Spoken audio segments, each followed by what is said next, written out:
Hello everybody, welcome back to the Bad Bookers Wrestling Podcast. My name is Jack and today we have got the review of last night's, as of recording, anyway, Monday Night Raw. It was below average. Below average. I was going to say average, but I was trying to think of a way it was average, but below average. Below average. First hour was entertaining, second hour was just garbage, and the third hour was mixed bag, let's say. So we start off Raw with Bobby Lashley and Seth Rollins having a massive brawl in the corridor bit just before the gorilla position. Massive brawl, being thrown around, punching each other as a brawl would, with some of the locker room trying to split them up. So you got the likes of Kurt Hawkins, Zack Ryder, all that jazz in there. The brawl spills out onto the entrance ramp. Obviously, the crowd pops for it. You know, it's a brawl. Way they start fighting on the ramp. Even it goes on for about a couple of minutes. Quite intense. Quite a hectic start to Raw. But they get split apart, and it wasn't soon after that John Cena's music hit, and John Cena came out to the ring when those two got sent back to the backstage area. John Cena then comes to the ring. He welcomes everyone from Orlando to Monday Night Raw, and quickly goes in to say that he is entering himself into this year's Royal Rumble match. But before he could say much more, Drew McIntyre came out to cut him off and say that he doesn't care about John's personal life. He doesn't care about Cena's hairstyle. No hairstyle. All he cares about is the fact that John Cena is a 16-time world champion, and he's headlined many WrestleManias, and that Vince once called him the greatest of all time. And Drew McIntyre agrees with Vince. He agrees that John Cena is the greatest of all time, but also John needs to realise that Drew McIntyre's got a reputation around here, and he lists off his victims. So he lists off The Shield, he lists off Dolph Ziggler, there was someone else, Kurt Angle. He lists off Kurt Angle, and he claims that John Cena's his next target. Personally, I would love to see like a little, not a massive feud, a little mini feud between Drew and Cena. Preferably that Drew would win, but we'll have to wait and see with that. But I wouldn't mind seeing that. Like you could say it's like a passing of the torch, but that's why I say mini feud. I don't think Cena's quite done yet to pass the torch, unless he thinks he's done and he wants to go to Hollywood. But hey ho, we'll have to wait and see what happens there. John Cena replies with look, everyone who's come up to me has said that. Everyone's saying that, oh, I'm the big daddy around here, but no one's proved it. Drew McIntyre replies with that was all talk. He's proven before that he can back up his talks with his actions. And Cena says, look, let's go then. Let's have a match. Drew McIntyre accepts. We're going to get Cena versus Drew McIntyre. But before we do, Lio Rush comes out to the entrance ramp with Bobby Lashley screaming, saying that Seth Rollins is a madman. Seth Rollins needs to be stopped. Seth Rollins he's just going crazy. But before Lio Rush could say anything else, Seth Rollins out of nowhere attacks Bobby Lashley from behind. The brawl starts again from earlier on in the night. And then we get Finn Bálor and Dean Ambrose come out. That everyone starts going batshit about it, going crazy.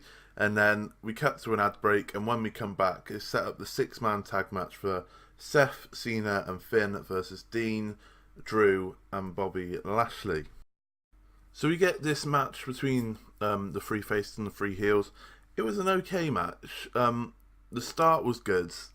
The ending was fantastic, I thought. The middle bit dragged a hell of a lot, and there was like 3 ad breaks in. I think that was why. Just constant commercial break after commercial break. It just dragged a lot in the middle bit. But it was a lot of Cena trying to get a tag out, like get that hot tag to Finn and Seth, but the heels were just stopping him from doing it. So John Cena was in the ring for a hell of a long time, which, you know, he's been gone for a while. Some of the crowd would have come to see John Cena, so to have him be in the ring for a mighty long time, it's fine by me. He finally managed to get to the hot tag to Finn Bálor, and Finn Bálor looks incredible. The pop was massive as well. once the hot tag was in. He looks incredible. He did all the moves that he does, like sling blade, stomp on the chest, drop kick into the corner, into the coup de grace, which he hit onto Dean Ambrose, only for when he stood up to be met with the foot of Drew McIntyre, as Drew hits a claymore on him and wipes him out completely. Really good timing on this as well. Out of nowhere. Good. I loved it. I love a claymore kick. It's fantastic. Finn Balor manages to tag in Seth Rollins to an even bigger pop. Seth Rollins' pop was massive. He starts then going mental. At this point, the crowd were really hot for this. Really fast paced, like 5 minutes or so. Seth hits the canvas, misses a frog splash on Drew, but Drew, instead of capitalising himself, tagged in Dean Ambrose so Dean could finish the job on Seth. He goes for the dirty deeds, but Seth manages to counter it and hit a curb stomp onto Dean Ambrose, picking up the victory for the face team. Seth Rollins pinning the IC champion Dean Ambrose. Now, they're celebrating in the ring, being all like, "Hey, we're faces, woo!" And the Titantron shows up, and it's Triple H talking to Sasha and Bayley. Obviously, Seth Rollins sees this after last week. Triple H telling him to become the old Seth Rollins. Seth Rollins did not look happy whatsoever. So Seth Rollins, while John Cena and Finn were celebrating with the crowd, Seth darts backstage straight up to Triple H, slaps his coffee out of his hands, and he demands Dean Ambrose for the IC title, and he demands it for tonight. And Triple H just looks at him and goes, "You got it." Falls Count Anywhere match later on tonight. And then he welcomes him back. He welcomes the old Seth Rollins back. Like I said, the match was good. Especially the last 5-10 minutes was fantastic stuff. Like I said, the middle bit was just because there's so many ad breaks and not much was happening when the ad breaks came back. It just dragged a hell of a lot. But that confirms main event later on tonight: Seth Rollins versus Dean Ambrose for the IC belt in a Falls Count Anywhere match. Next up, we had the 10-bell salutes for Gene Okerlund, Mean Gene, and we had Hulk Hogan come out to celebrate his life with everyone. Now, it's obviously a bit of a touchy subject when it comes to Hogan. To be fair to him, he smashed it with this. He didn't make it about himself. It was borderline going on to make it about himself, but he didn't cross that line. And he paid respects to one of his good friends, which is fine. He can do that. That's fine.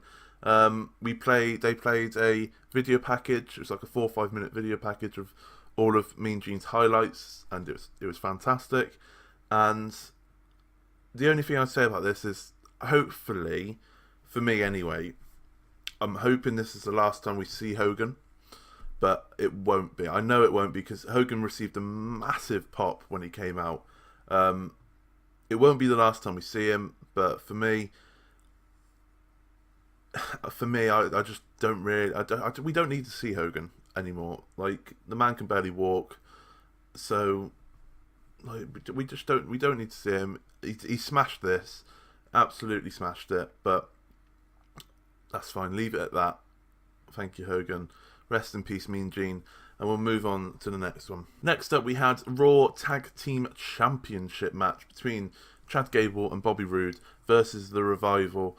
This was obviously playing off the fact that last week Chad Gable pinned the wrong man. He pinned Scott Dawson, I believe it was, who wasn't the legal man. And this week was a lumberjack match with all the other tag teams on Raw around, and it just shows the caliber of tag teams on Raw, because on the outside we had Lucha House Party, B-Team, The Ascension, and Rhino and Heath Slater, and it's just like, Christ. Like, AOP's not there, which, to be fair, why would they be? Just shows the caliber of Raw tag teams, really, doesn't it? It's a bit crap. In this match, once again, the Revival got screwed after Dawson has Chad Gable in a roll-up, but Bobby Roode kind of leant in and rolled them back so Scott Dawson's shoulders were on the mat. Couldn't find the word there. But Scott Dawson's foot was also under the rope and touching the rope and whatnot. The ref didn't see it, counted to 3. The Ascension were like, ref, you've missed it. Ref didn't want to know. So once again, Revival gets screwed out of the titles, if you will. And it was an okay match. It was one of the better Lumberjack matches I've seen. It was really fast-paced at times. I don't know what they're going to do with the Revival, if they stick around, that is. Elias then comes to the ring and he starts talking about Baron Corbin and saying that, 1 week he was running Raw right into the ground. The next week his life is a joke and no one respects him whatsoever. He goes to play a song about Corbin, but Baron Corbin comes out, cuts him off. He talks some trash about him, and he said to Elias, "Look, I've seen you already put the stall away, so why don't we have a fight? Elias tells him to shut his mouth. Baron Corbin also entered himself into the Rumble again, so I swear we've already seen Baron Corbin. Whatever. Elias tells him to shut his mouth, and then we get a match. It was a fairly short match. Elias dominated throughout. Baron Corbin got one sniff of an opportunity, pushed Elias into the ref, but Elias just stopped before the ref could take a nasty bump, and Elias turned around into a right hook from Baron Corbin. End of days, 1, 2, 3. Baron Corbin picks up the win against Elias, and yeah, that was it. It was like a 5-minute match. It wasn't much to write home about. Corbin wins against Elias. We then had Braun Strowman come out as he was about to have a face-to-face with Brock Lesnar. Brock was in the building. They had confirmed that. Braun Strowman came out to the ring, but Brock Lesnar and Paul Heyman entered up onto the Titantron, the backstage area, and said, "Look, we're not going to come down to the ring because, as you know, the card is always subject to change, and if Brock Lesnar comes down to the ring, he will destroy your elbow even more, Braun, and you don't want that, do you?" Braun turns around and goes, "Look, is Brock Lesnar scared of me? Brock Lesnar must be scared of me if he's not going to come down to the ring. He's only staying back there because he knows if he does, he's going to get these hands. Get it in there, Braun. Go on, son." Brock obviously doesn't like this, and he gives his title to Paul Heyman and comes out to the ring, kind of like circles the ring a little bit, but then goes back up the ramp, and that's the end of it, pretty much. Braun screams at him that he's going to be crowned Universal Champion of the Rumble, and that was it. It was a really, really terrible segment. Braun was terrible on the mic. It wasn't one of the best Paul Heyman promos. Brock Lesnar's Brock Lesnar. This is the top feud on Raw. It's for the top title. It's the top feud on Raw. We haven't seen either men, for different reasons, obviously. We haven't seen either men in weeks, months, in Brock Lesnar's case. And this is for the top title. I don't think anyone cares. I certainly don't care. I know many people who don't care.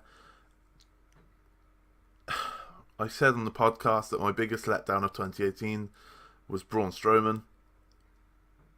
And I don't think 2019 is going to get any better for him. So, hopefully I'm proved wrong, but I can't see it happening. Brock Lesnar's going to keep the belt until Mania, and he'll get beat by Seth Rollins or Drew McIntyre or something like that. It's a shame for Braun, but I just don't care for it. Next up, we had a mixed match challenge promotion, even though that finished weeks ago again. Ember Moon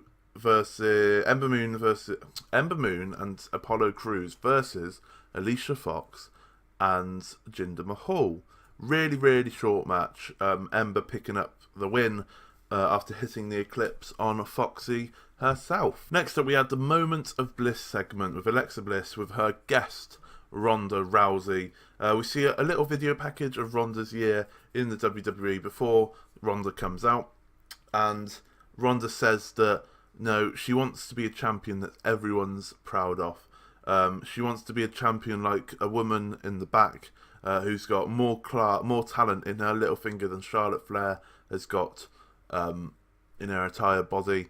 She's got something about Becky Lynch. You mentioned Becky.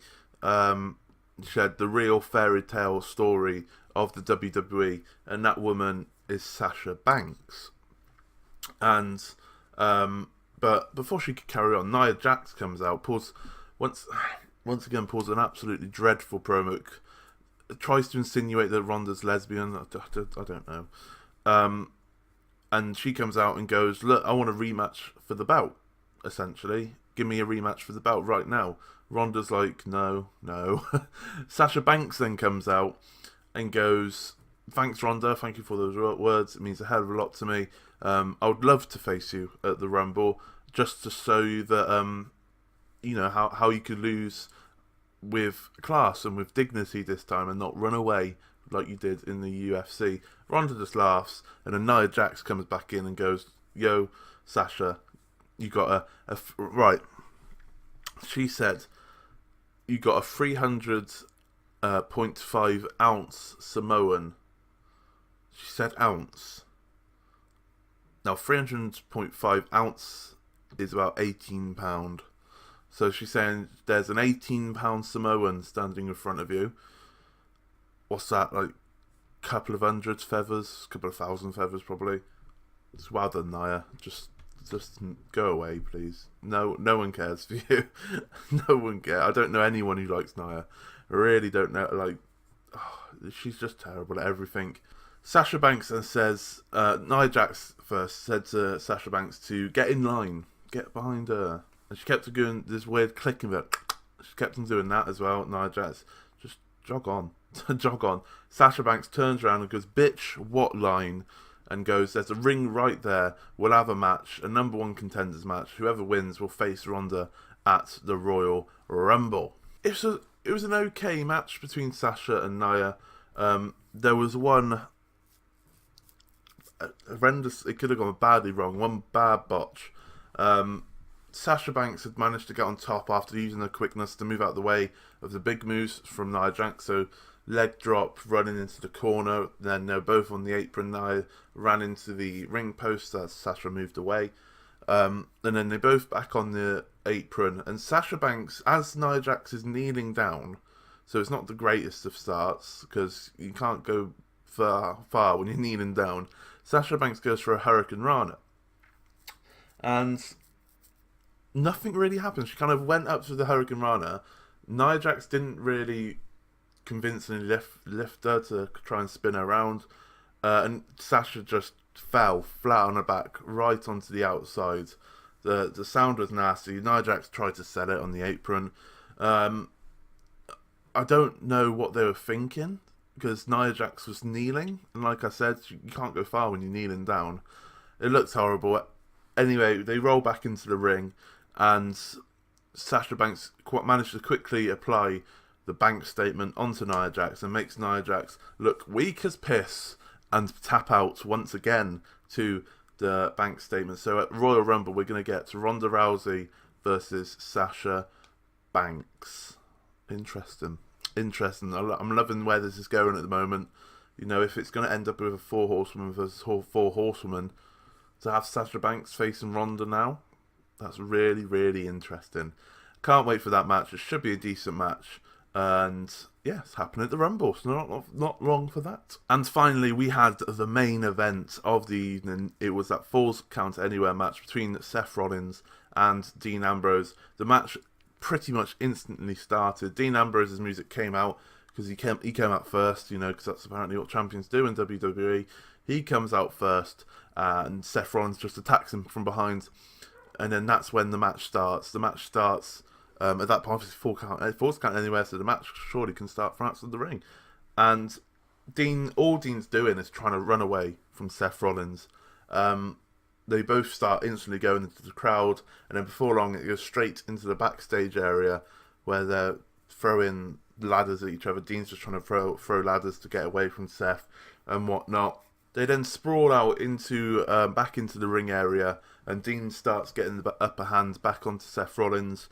They do a nice little throwback to when Dean turned on Seth by ripping up the flooring of the outside. Dean goes to Dirty Deeds Seth onto the concrete bit, but Seth manages to counter, back body drop onto Dean, onto the concrete. It sounded nasty. Then Seth throws Dean Ambrose back into the ring, and I love this a hell of a lot. Seth puts Dean up onto Dean goes up to the top rope. Seth then runs up, grabs him, superplex, but instead of going for a Falcon Arrow afterwards, he got straight back up, picked up Dean, and did a buckle bomb instead of a Falcon Arrow, which I love. Just, it's not hard to change up your moveset so your opponent doesn't know what's going to happen. That's what you do in boxing. That's what you do in MMA.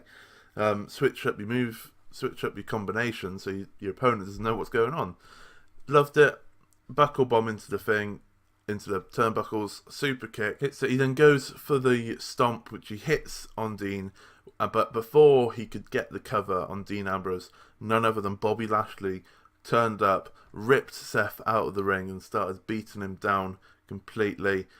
Hit that move where he had him on the shoulders and then hit that. And then Bobby Lashley hit the spear on Seth Rollins, completely wiping Seth out. And then it took about 30 seconds before Dean could get over to Seth, but he finally does. Pins him, 1, 2, 3. Makes Bobby Lashley's spear looks incredibly strong, because Seth's just wiped out for like 45 seconds here. Seth's just wiped out and still gets pinned. Pretty mental, but I don't mind it. Dean retaining, I don't mind that. Give him a couple of more months with the belt, see what happens, maybe lose it in Mania or something. It makes Bobby Lashley look incredibly strong, which is what we wanted from the start. Not him bending over and slapping his ass. So I don't mind that.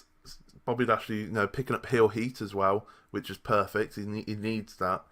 And if he's going to get it from feuding with a guy like Seth Rollins, I'm fine with that, if I'm honest. I'm fine with it. And Seth Rollins, it just makes him more of a babyface, doesn't it? Like, he's against all odds now, 2 versus 1. What can he do? Can he rise up and get some babyface fire under him? We'll have to wait and see. The crowd's behind him, so we'll have to see what happens with that. But that was Monday Night Raw. Like I said, the first hour was much better than the second hour. Third hour, nah. The main event was decent. It wasn't too long of a match, but it was decent. I'm gonna change this up.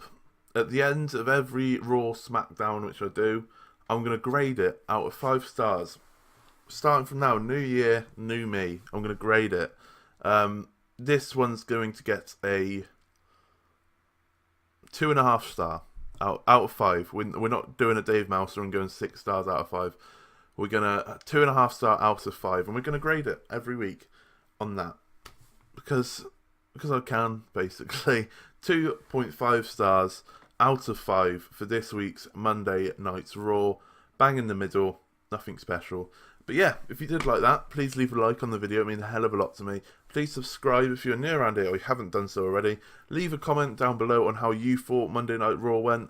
Did you hate it? Did you like it?